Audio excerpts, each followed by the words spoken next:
alone among the candidates in his party, I absolutely will not cut Medicaid, won't touch Medicaid, not $1, won't touch it, nothing's going to happen to Medicaid. And then, Rachel, that president says, okay, let's cut it in a bigger way than anyone's ever dreamed of cutting it. What happens to that politician? Well, what happens to the country first is that everybody gets very, very clear on exactly what Medicaid is and what cutting $800 billion out of it would do to this country. Everybody gets very familiar with that very fast. And then I think they start remembering out loud what they'd been promised in terms of its future health. And anywhere in that process, does someone teach the president what Medicaid is? What is teach? I don't know. I don't know what works now. I don't know. Thank you, Rachel. Thank you, Lawrence. Well, tonight we'll be joined by someone who's trying to make history by trying to do the impossible, by running against the Speaker of the House, Paul Ryan, in his re-election campaign next year. The last time a Speaker of the House was defeated in his re-election campaign, no one saw it coming. No one predicted it. But for the last 41 days, we all knew this was coming. We all knew that Donald Trump was going to have to admit that there are no tapes of his White House conversations with James Comey. The secret is out. This is not the best possible bill. It's the best bill possible under very difficult circumstances. We will hopefully get something done, and it'll be something with heart and very meaningful. I've had more Republican senators run the other way from the cameras than towards us to talk to us about this health care bill. 4 conservative members, Senators Mike Lee of Utah, Ted Cruz of Texas, Rand Paul of Kentucky, and Ron Johnson of Wisconsin, pulled their support for now. This current draft doesn't get the job done. But I believe we can get to yes. President Trump announcing that he did not secretly record conversations with James Comey. He could certainly be viewed as, once again, trying to intimidate a witness or obstruct justice. It makes Comey look stronger. It makes Mueller's case easier. The president still leaves open the possibility that someone recorded his conversations with James Comey. The president's now denial is not a complete denial.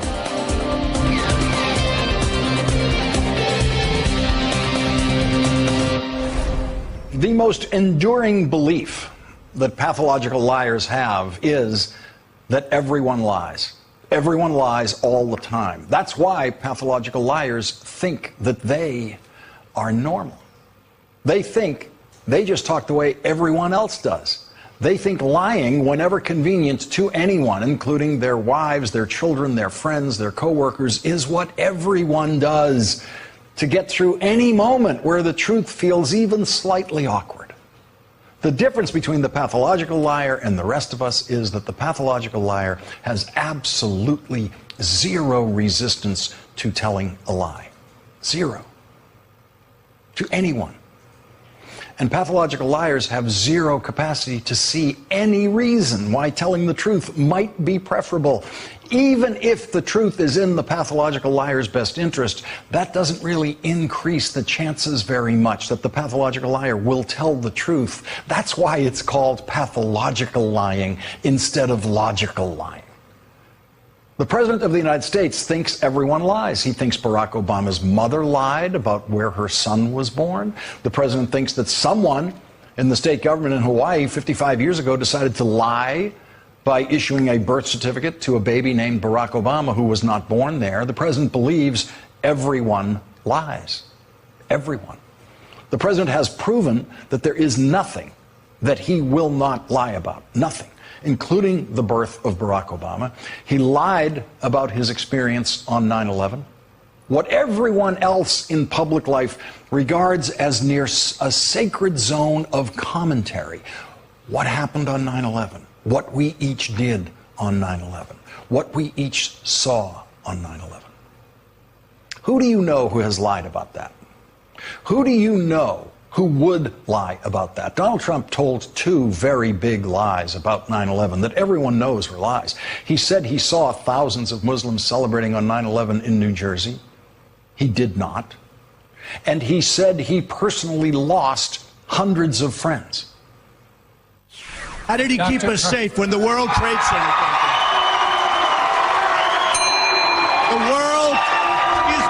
I lost hundreds of friends. He did not lose hundreds of friends on 9/11. He lost none. In fact, he did not attend a single 9/11 funeral. Who do you know who would lie about losing friends on 9/11? Donald Trump did it so cavalierly that it appears he thinks anyone would lie about that if he thought it was a convenient way to, say, win an argument, which is what he was trying to do when he lied about losing hundreds of friends on 9/11 during the Republican presidential debate in South Carolina.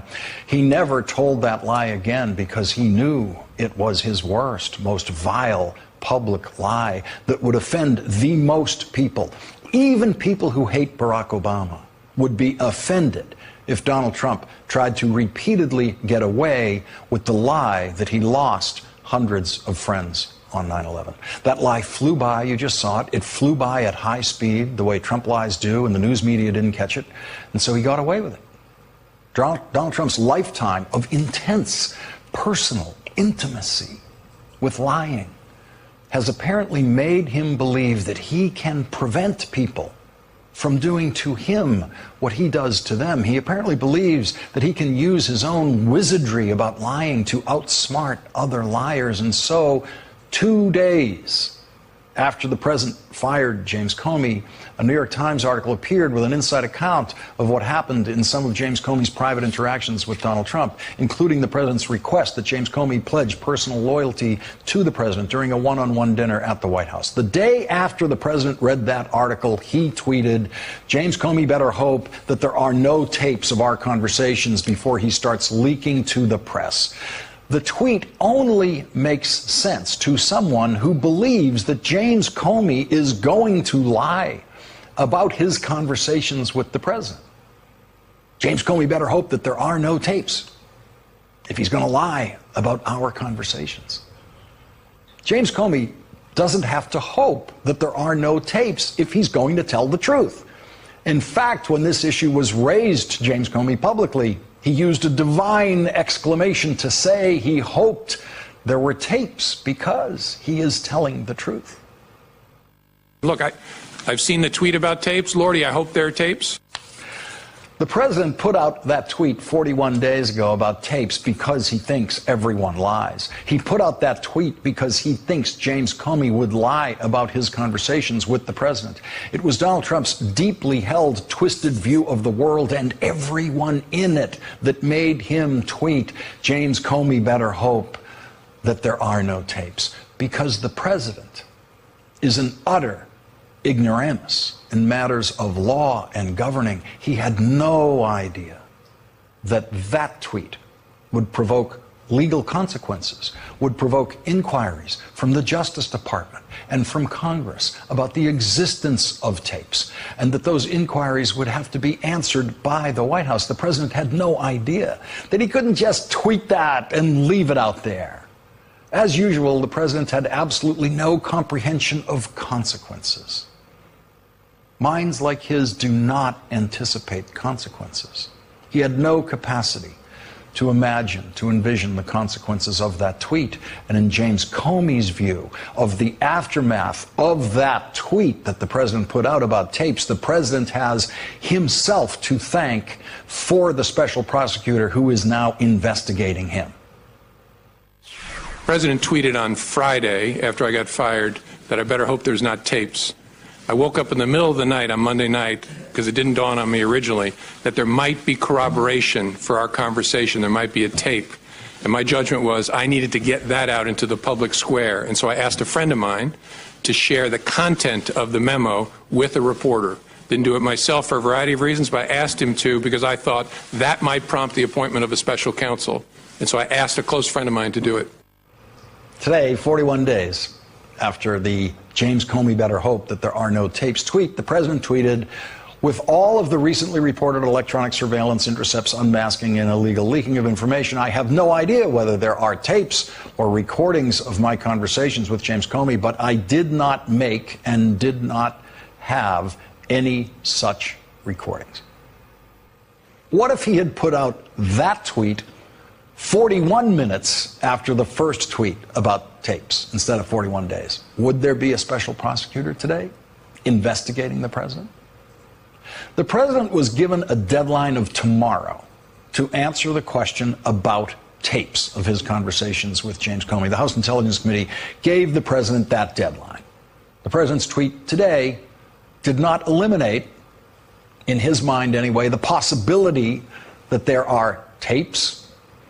He's just saying that he didn't make a recording and doesn't have custody of a recording, so any subpoena of such a recording to him will not produce a recording.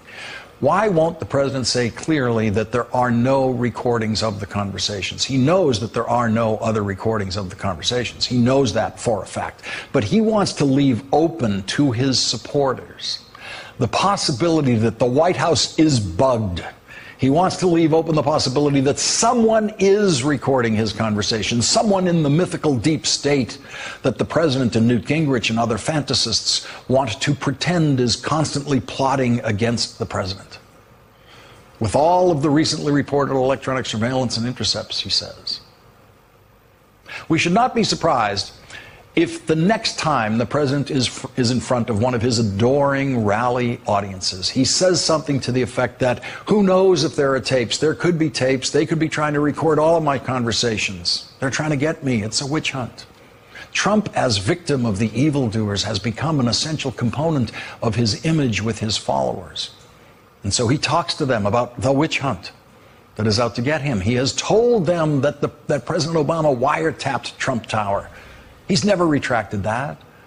And the day may soon come when the president wants to tell them that President Obama somehow managed to leave behind enough secret agents in the deep state and around the White House and with access to the White House who can wiretap the White House and record President Trump's conversations during one-on-one dinners in the Green Room or in the Oval Office, or anywhere the president goes, Air Force One, anywhere.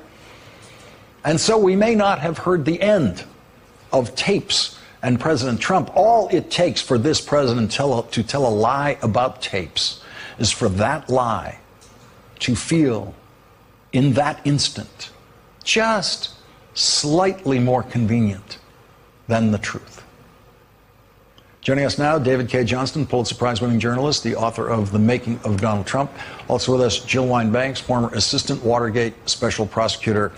Jill, I decided I'm going to leave the legal analysis of the president's references to tapes 41 days apart to you.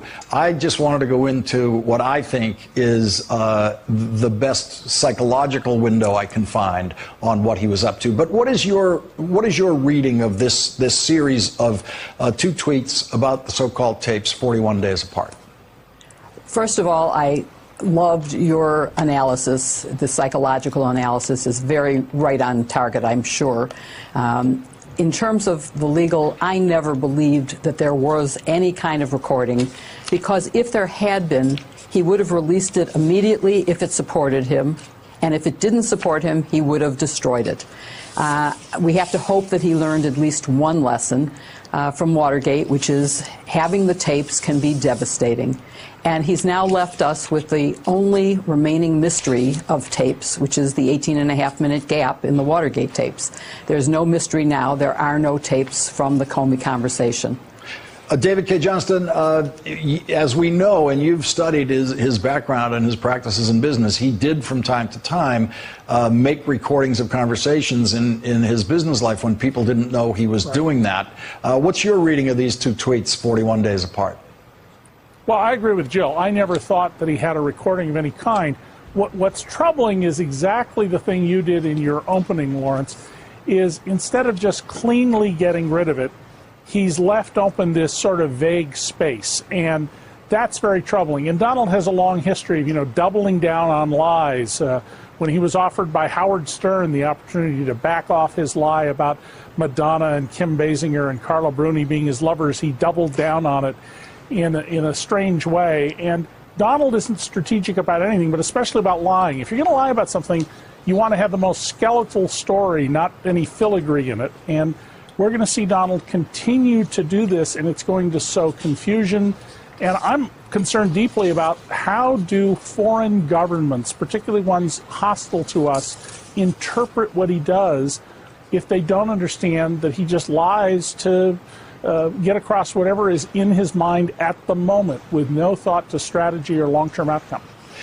Jill, I just want to go back to one more technical point about the tapes. Given what we know about how President Nixon's taping system was set up, and there was actually a system that pre-existed President Nixon and Lyndon Johnson's period in office, and many of those tapes have been preserved for history, many of them important historical documents.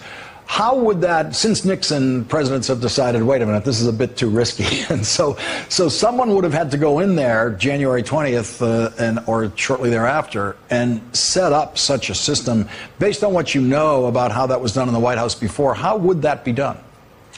It was done with actual reel-to-reel tapes in the 70s. I have to believe that there is now technology that allows digital recording, and you wouldn't have the problems of a tape running out and not switching to a backup machine, that there would be a way to do 24-hour recording.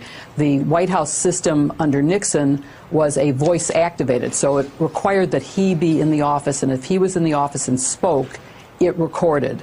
And I don't think they would use the same system now, but maybe they would.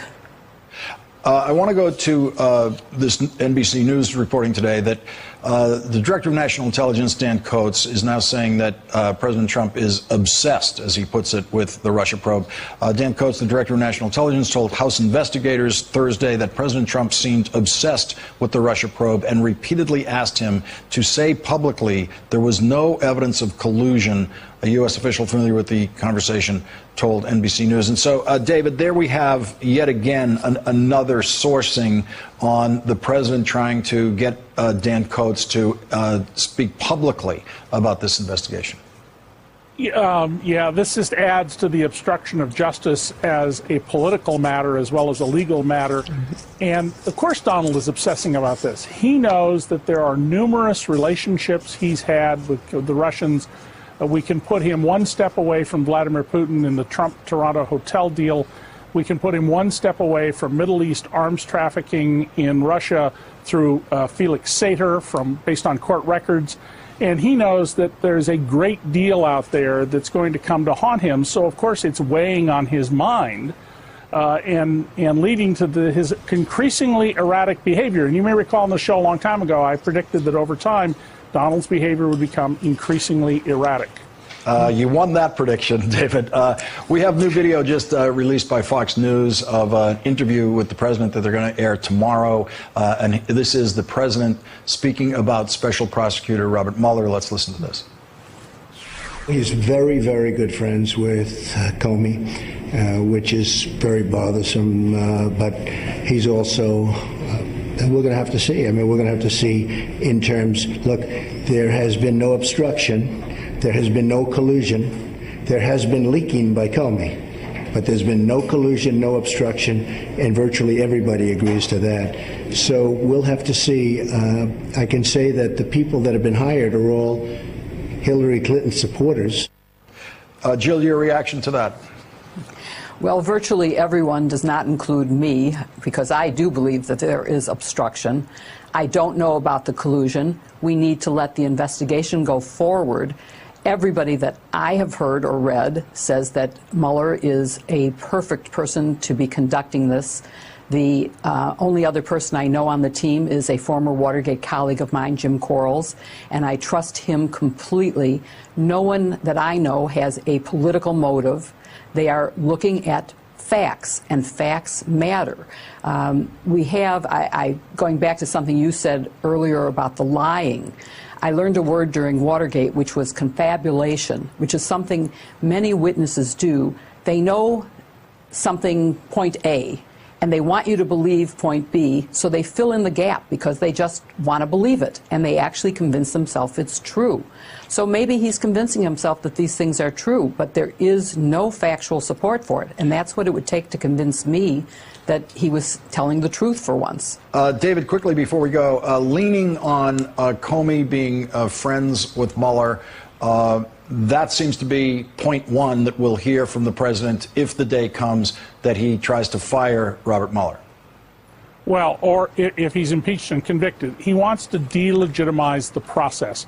Anything that questions the wisdom and the smarts and the judgment of Donald Trump must be delegitimized. And if you do not watch MSNBC, you don't read DC Report, you don't read the major newspapers, if you're following InfoWars and Breitbart and the New York Post, you think that Donald Trump is being railroaded here by this evil cabal. That may prove to be a very serious problem for us. David K. Johnston, Jill Wine-Banks, thank you both for joining us tonight. Appreciate it. Thank you.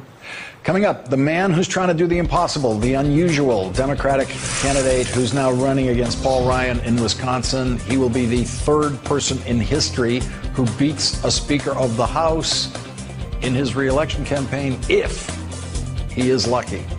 First-time candidate will join us.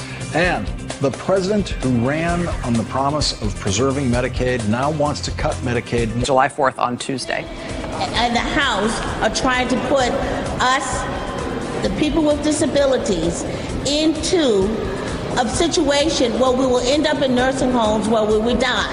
No cuts to Medicaid, but we better win this. Big surprise. He lied. This morning, Senate Republicans finally unveiled the health care bill they've been working on in secret. The bill cuts taxes on the wealthiest Americans by almost $1 trillion, while cutting hundreds of billions of dollars from Medicaid, the thing the president promised not to cut. It also reduces Obamacare's subsidies that enable people to afford insurance and allows states to refuse to cover essential health benefit requirements like maternity care and mental health care. It also defunds Planned Parenthood for at least 1 year. After the bill was released, disability rights protesters staged a protest outside Mitch McConnell's office on Capitol Hill to oppose the bill's Medicaid cuts. 43 protesters were arrested, according to the Capitol Police, including some in wheelchairs. This afternoon, 4 Senate Republicans, Rand Paul, Mike Lee, Ted Cruz, and Ron Johnson, said in a joint statement, "Currently, for a variety of reasons, we are not ready to vote for this bill, but we are open to negotiation." Here is what the president said tonight. 4 good guys and the 4 friends of mine, and I think that they'll probably get there. We'll have to see.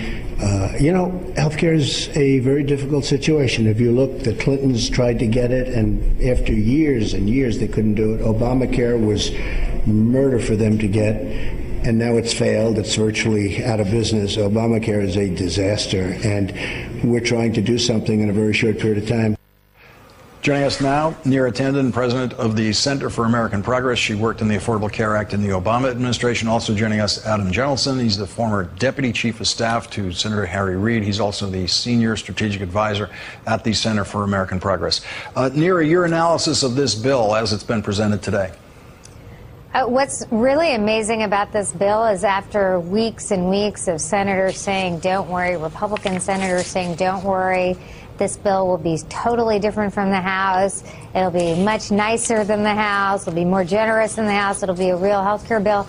This bill is actually in fundamental ways more cruel, more mean, as Trump would say, Donald Trump would say, more mean than the House bill. It actually cuts the Medicaid program more deeply. It takes a little time to get there, but it cuts the program more deeply than even the House bill. And just to say what that means the most vulnerable Americans, children, seniors, people with disabilities, are going to face getting shoved off health care, losing health care, women who are pregnant losing health care in order to pay for a massive tax cut for the wealthy. It is an upside-down bill, and I hope Republicans of goodwill will actually reject it because it is so wrong and immoral. Adam Jentelson, with your experience watching legislation move through the Senate, being right there on the floor with it, what's your assessment of where this stands right now in terms of Republican votes? Well, as you mentioned, there were 4 Republican senators who came out today and said they were not for it, which puts McConnell, a few votes away from the votes he needs. He only needs 50, with Pence being the deciding vote. But I think the conservatives are playing a game. I think that they're very likely to vote yes at the end after getting some token concessions. So I think McConnell is probably, even with all the dissent there seems to be in the Republican caucus right now, I think a lot of that is an act, and I think McConnell is probably very close to having the votes he needs to pass this thing.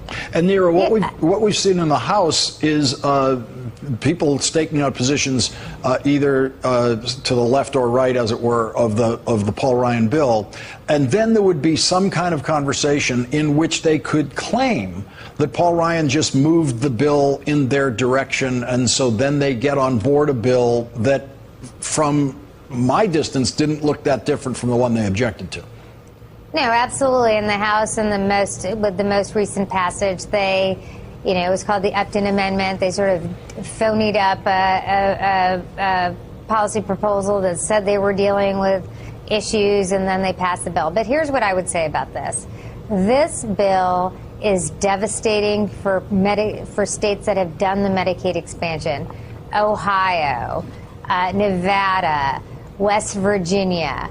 It's really critical that as we go into this weekend, people explain to their senators in those states how devastating this would be for their states. And I will say Republican governors, Kasich and Sandoval in Ohio and in Nevada, respectively, are putting real pressure on their Republican senators. All we need is three votes. I agree that a lot of these conservatives will come on board.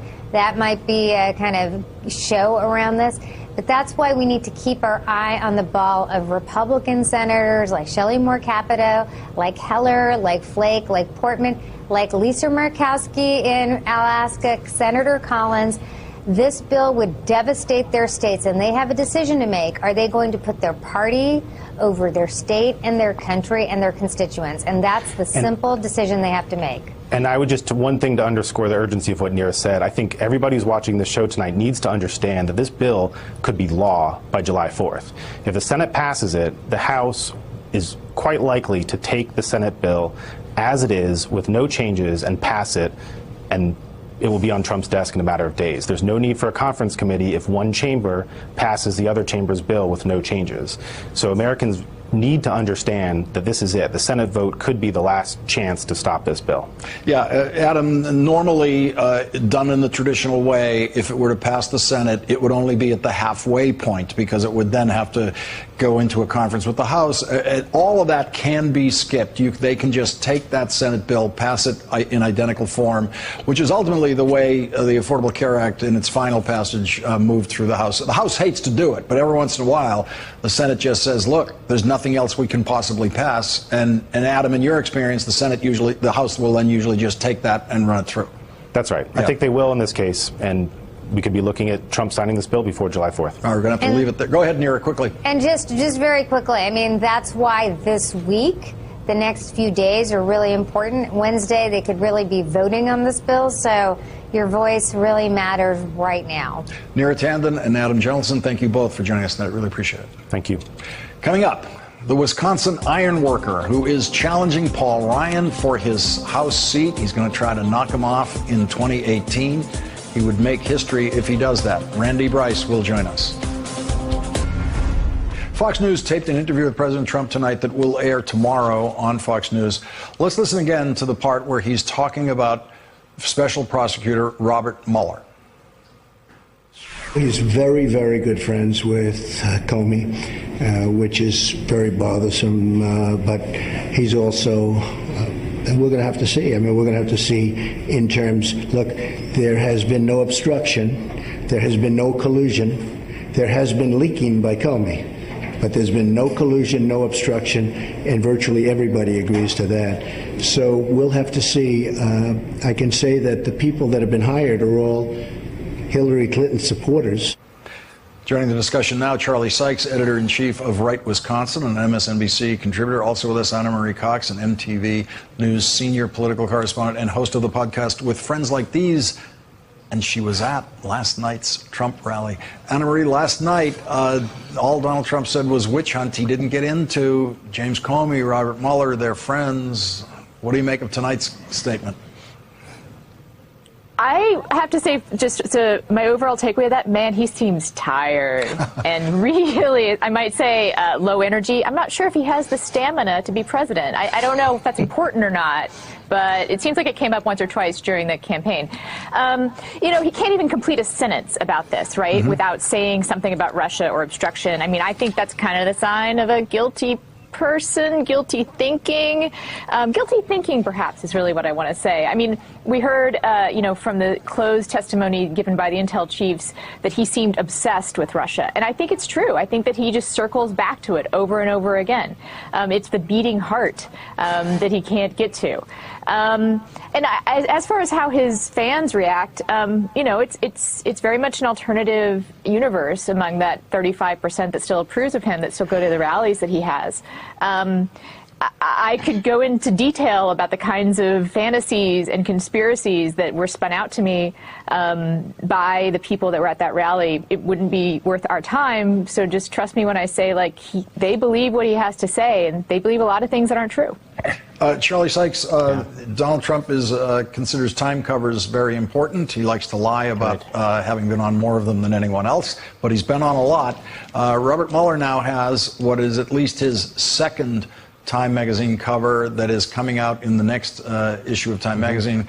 We've just put it up on the screen there, and there's Robert Mueller in a kind of statesman-like pose with the headline, "The Lie Detector," on the cover of Time magazine. The line on the front cover of the magazine suggesting that someone is not telling the truth, and that, of course, Robert Mueller will be the person who figures that out. That's going to be, I would assume, the president's least favorite Time cover maybe ever. Well, they'll be worse. The problem with President Trump is we found out today that he had this clumsy bullying attempt to bully James Comey by lying about the tapes. That didn't work out for him, right? That backfired. And now apparently he's absolutely committed to discrediting Robert Mueller despite his reputation. Look, there's two words that come to mind here. One is the one that Anna used, which is he is obsessed with this. The second word is pathological, that he cannot stop himself from lying about this. He cannot stop himself from commenting on it. There's not a single member of the White House staff, maybe Steve Bannon is an exception, or Republican in Congress, who would tell the president, yes, keep talking about this. They want him not to talk about this. His lawyers would tell him not to stop talking about this, but he cannot do it. If he thinks that he can bully himself out of this investigation, I think he's delusional. But maybe he's just simply decided that the second best option will be to discredit this investigation. And as Anna pointed out, he is successful behind him, and right now calling this a witch hunt is red meat for his base.